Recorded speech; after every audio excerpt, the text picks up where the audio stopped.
What's up, YouTube? It's the Action Figure Grader coming back to you with a video on Star Wars comic books. And I wanted to pose the question, what if I was starting a Star Wars comic book collection from scratch and I could only pick 10 comics? 10 comics. Budget is not an issue here, so that's going to preclude a lot of us from getting some of these books, especially in high grade. But I just thought it would be kind of fun to look at some of the different Star Wars books. And what I did was I picked 5 vintage books and I picked 5 modern books.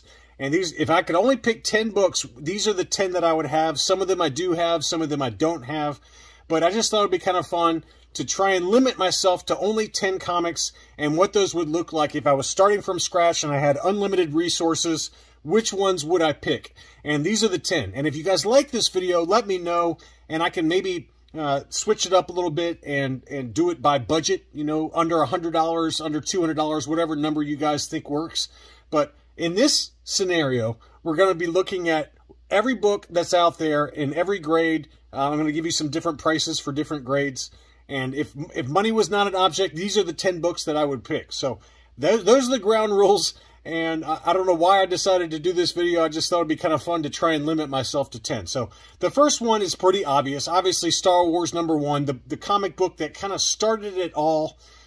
This is the first appearance of Luke Skywalker, Leia, C-3PO, R2-D2, Darth Vader in comics. It's the first cover appearance of Han and Obi-Wan. They actually do not have their first full appearance until issue #2, and that's why that book is pretty expensive. But Star Wars #1 is probably the one I'd choose. And I thought we would go to GoCollect for some of these books and take a look at the prices. I think I actually went to GoCollect for all of these. And I just wanted to give you a sense of the fair market value as you know, described by GoCollect. I don't know if I'd necessarily agree with some of these prices, but I just wanted to at least show you what the price difference was by grade. And for a 9.8 for Star Wars #1, obviously you're going to be paying a lot of money. They're saying the fair market value is around $4,100. The more important number, I think, to look at is the 30-day moving average, because as we've talked about, the comic book market is weak right now. It's weak, and it's getting weaker. Prices seem to be slowly on the decline.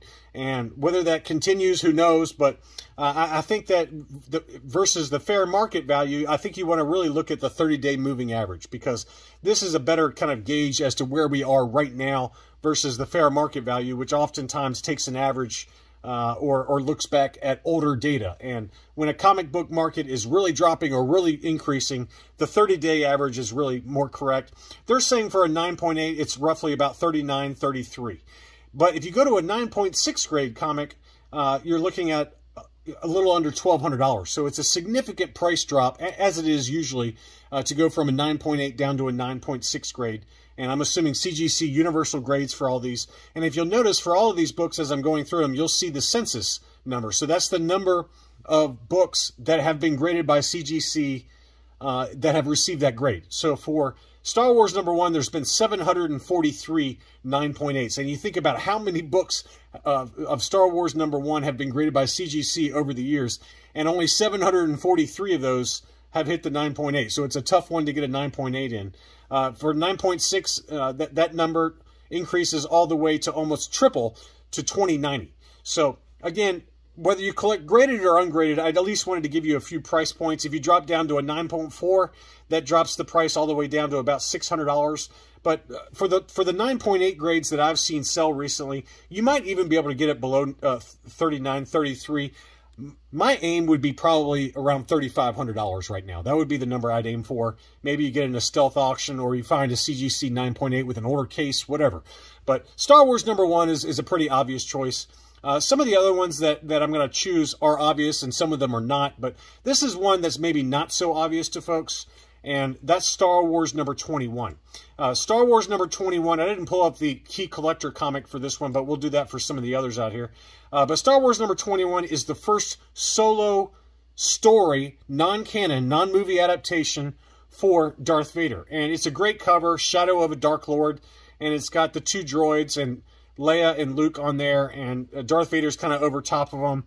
This book came out in March of 1979, so it's got that late 70s vibe to it, and it's just a great book. I think it's a pretty underappreciated book, and you know, even in a 9.8 grade, the fair market value they have is $350 that GoCollect has.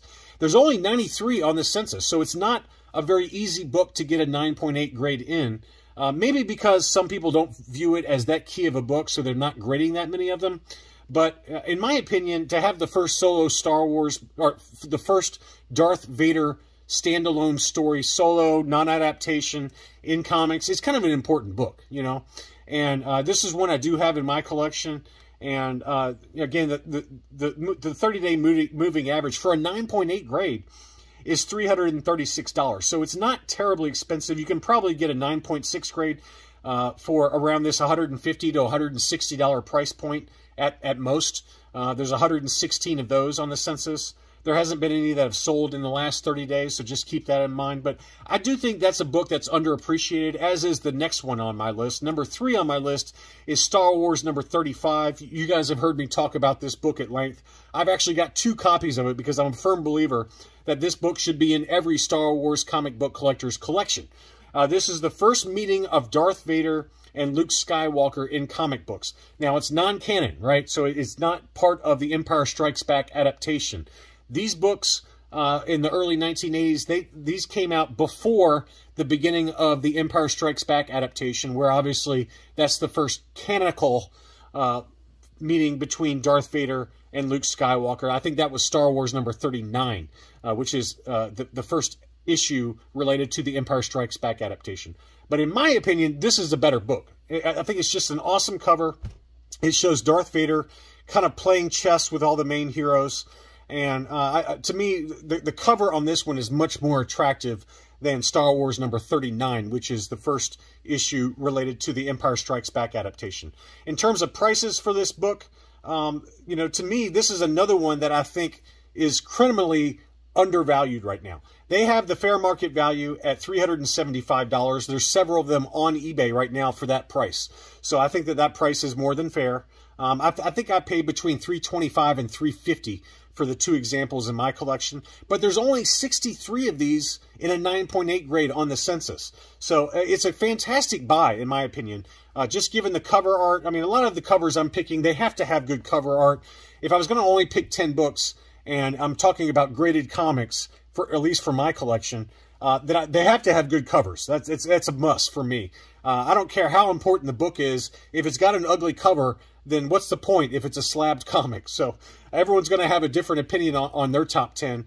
And for me, anyway, if I'm going to have a slabbed comic, a vintage comic, this is one that's a must-have. It's just Star Wars number 35, the first meeting between Vader and Luke in comics. And when there's only 63 of them in a 9.8 grade on the census for CGC, and you can pick one up for around $350 to $375. I mean, that's a good buy, in my opinion. So a couple of more budget-friendly items. I know that's still expensive in a 9.8, but in a 9.6, it drops down all the way to $100. So, you know, even in a 9.6 grade, there's only 103 of those. So between the 9.6 and the 9.8 grades for Star Wars number 35, total across every book that's ever been graded, there's only 166 of them that are either a 9.6 or a 9.8. So to me, it's a no-brainer book to have in your collection. And the cover art alone, I think it's worth it. So the next one's another kind of obvious one, like Star Wars number 1, and that's Star Wars number 42. I don't have this one in my collection. I wish I did, but this is one I'd love to get. This is the first appearance of Boba Fett the Bounty Hunter. It's the first cameo appearance of Dengar, Bosk, IG-88, and Zuckuss, all the other bounty hunters. It's the first cameo appearance of Emperor Palpatine. And I believe it's also the first full appearance of Yoda in standard size comics. So it's got a lot going on for it. And obviously the cover kind of matches the criteria that for my own personal top 10, it certainly matches that criteria because that cover is epic. It's just a timeless classic with Bosk, Dengar, and of course Boba Fett on the cover. Beautiful book, and certainly one that's on my short list for one I want to get. In terms of prices, there actually is a 9.8 grade, or excuse me, a 9.9 CGC on the census. There's only one of those, but obviously that's in a private collection's hands. It's got to be worth an absolute boatload to have the only 9.9 grade Star Wars number 42. But if you want to aim for a 9.8 grade, which is what I'm going to aim for, there's 419 of those on the census. They list the fair market value at $2,000. I personally think that's high. I think the 30-day moving average is the number that makes more sense. I've seen this one sell in a 9.8 grade for as low as $1,600 here recently. And you got to remember, during the Book of Boba Fett, this book in a direct edition, which is what this is right here with the Spider-Man logo in the lower left-hand corner instead of the barcode. So the direct edition during the Book of Boba Fett was going for as high as $3,300. Now the newsstand edition, which is much more rare, that one was going for as high as $5,000 during the Book of Boba Fett. So both of those prices have come way back down. $1,600 to $1,800 is probably the number to aim for in a 9.8 grade. Now, if you drop all the way down to a 9.6, which is only one rung below a 9.8, that price drops you all the way down to $675 for a fair market value, and the 30-day moving average is only $603.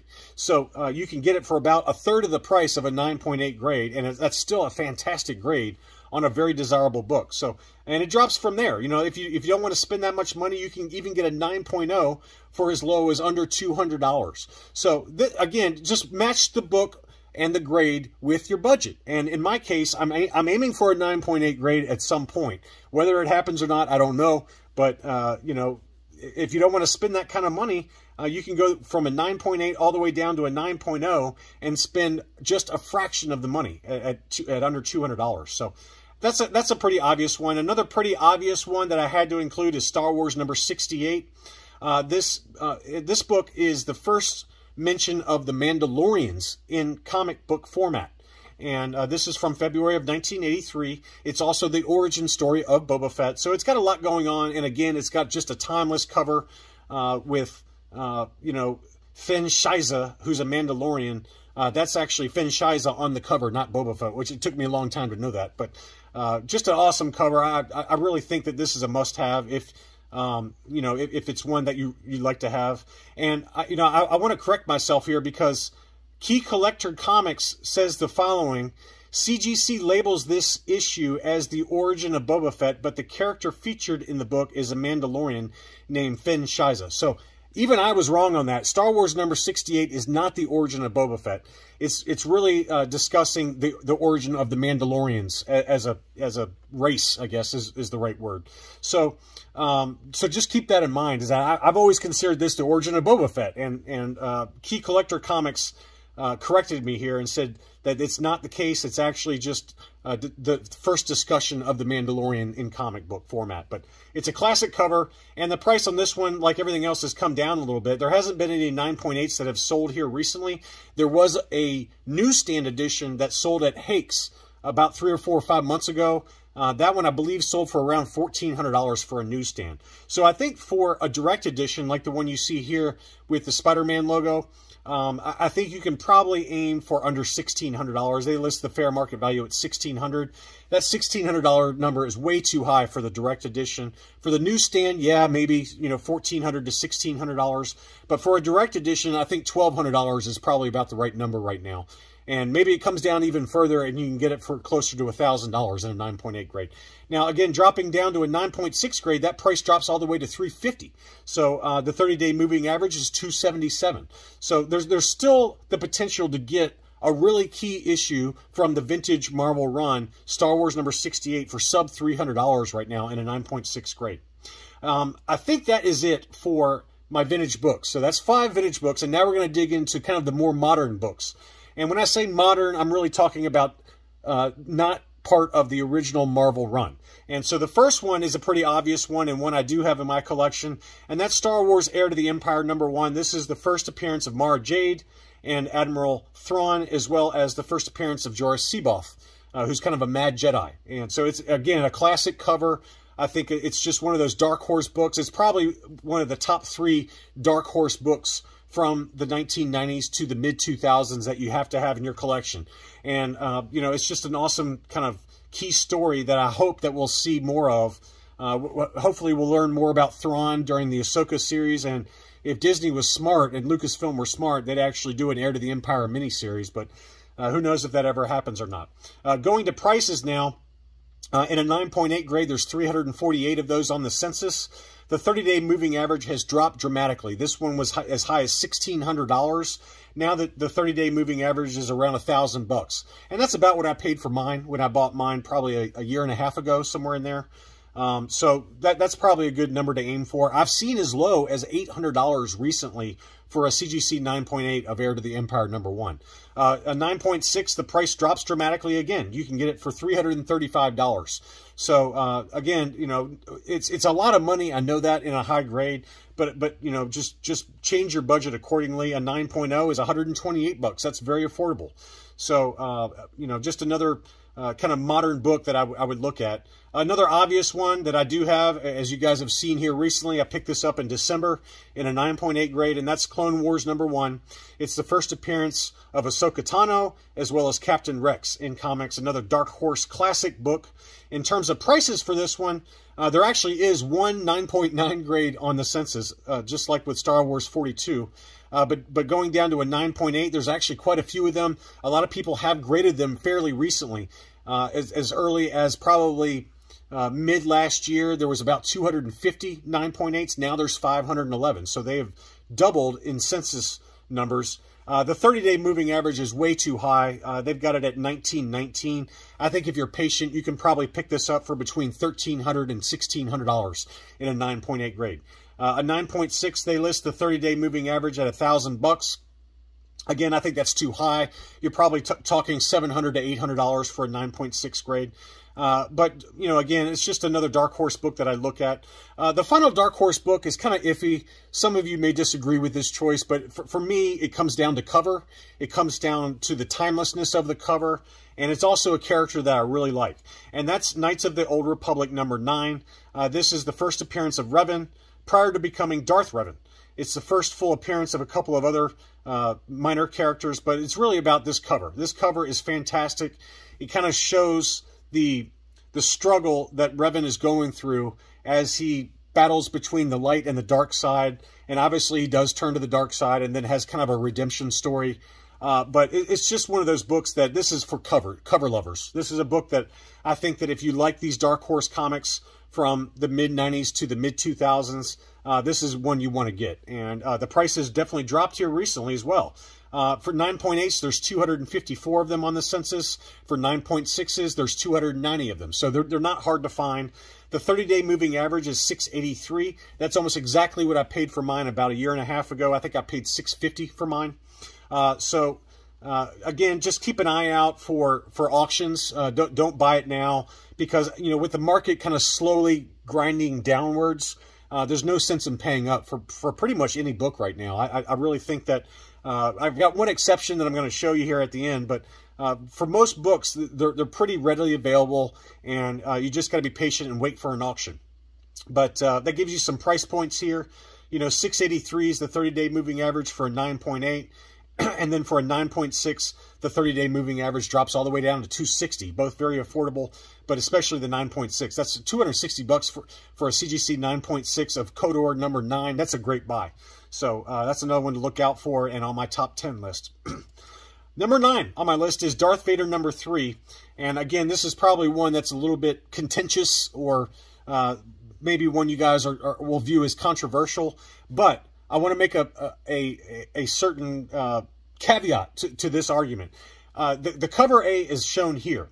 And this is obviously the first appearance of Dr. Aphra and her two droids, 000 and BT-1. But in my opinion, if you're going to get one and budget is no issue at all for you, I wouldn't get this one. I wouldn't get the cover A. I have the cover A because that's the only one I can afford right now. You know, you can pick it up now for between $250 and $300. But I think if I was going to start a collection from scratch and I didn't have any kind of concerns about money, I would definitely get this one. And that's the Laraka 1 in 25 variant. For every 25 of that standard cover A that I just showed you, only one of these was printed. And it's a great cover, too. I mean, it's just an awesome cover. This is on my short list for what I'd like to get. This is really, really nice. In a 9.8 grade, there's 448 of them. So again, I think that if you're patient in an auction in a downward market, you're going to be getting it for much less than this fair market value of $13.50. The 30-day moving average of $12.33 is closer to market. There's one that just sold at auction that sold for $12.20. And I really think that you can get it for less than that if you're patient. I think you can probably get it for between $1,000 and $1,100 with some patience. But it's a great cover. This one is definitely on my short list, along with Star Wars number 42 and Star Wars number 68. Those other two books take precedence because I think they're more important books. But I do love Dr. Aphra personally, and that's why she's on this list. But I'm really speaking specifically about the 1 in 25 La Rocca variant. Finally, this is one where you're probably going to have to pay up for it, and that's Star Wars Thrawn number 1. Again, this is the cover A, and it chronicles the origin of Thrawn. This is very readily available for between $150 and $200, and I have this cover in my collection. But I am speaking about this one. This is the Matina variant cover. It's very, very rare. I believe it's a 1 in 50 ratio variant cover. There's only 58 of them on the census right now, and the fair market value is $3,100. So that just shows you how rare this is in a 9.8 grade. And again, this cover is fantastic. I'm a huge Thrawn fan, as you guys know. I love Thrawn, and this perfectly captures Thrawn, the kind of inner workings of his mind. He's just a cold-blooded assassin. I love everything about Thrawn, and I'm very excited about his appearance in the new Disney Plus Ahsoka series. But if money was not an issue, this is the one I'd love to have. It's the Matina and Luke Ross were the cover artists. And again, there's only 58 of them on the census. So this is one where you're probably never going to see it come up for auction. It's almost always going to be a buy it now situation.